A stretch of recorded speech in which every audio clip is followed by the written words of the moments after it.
Hi everyone, welcome to my oasis. Today I thought I would share with you on how I managed to do the layer for this label shape. So of course we will need the trusty big shot, and then the platform closed, completely closed, and then this on top of it, one of the cutting pads, so that we don't damage the other one. And then I have my espresso and vanilla, one on top of the other, which is fine. And then I'll just make sure that I'll get a cut.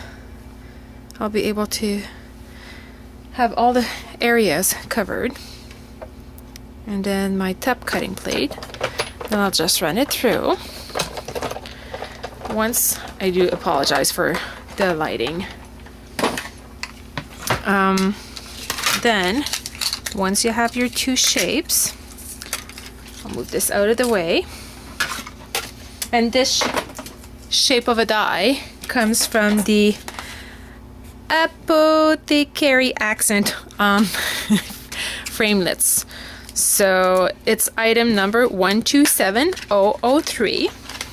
And I just have a magnet in mind so that I don't lose my shapes and my pieces. And I actually write on the package how many pieces are included in that set.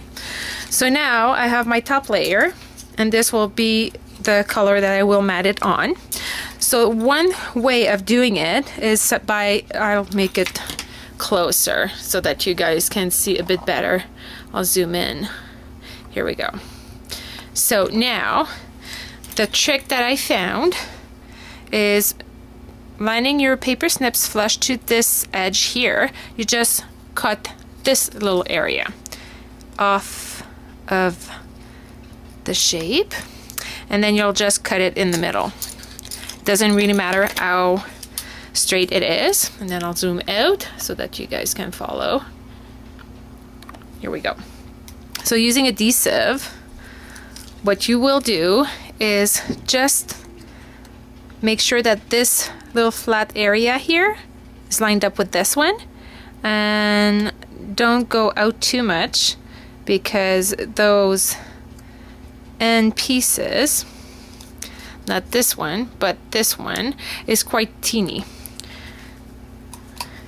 And what will happen is if you go out by, I don't know, 1/4 of an inch on this side, which is doable, then you're not gonna have 1/4 inch showing on the ends.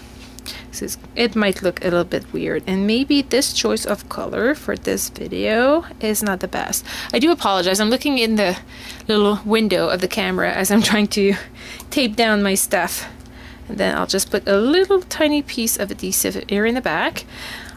Snell would do the trick, but I'm out, so I do apologize. I'm using what I have on hand. And then again, using this little teeny tiny piece, I will just try to not get my fingers in the way too much, and I will just make sure that it's showing a tiny bit like so. Hopefully my adhesive goes all the way to the end so that it sticks down. It does. And then I did put the adhesive at the other end. Same thing here again, grabbing it like so and just doing the best you can. Remember, these projects are handmade, so if they were perfect, they would think that a machine did it, and we're not machines. So this is what it looks like, and if I try to show you on a, I don't know, lighter surface like this, then you have a better view of what it looks like. I'll just zoom in so that you guys can see a bit better. By the way, and I'll try to make sure that it actually is centered. So this is what it would look like once it's matted. I hope you like this cool trick. Talk to you soon.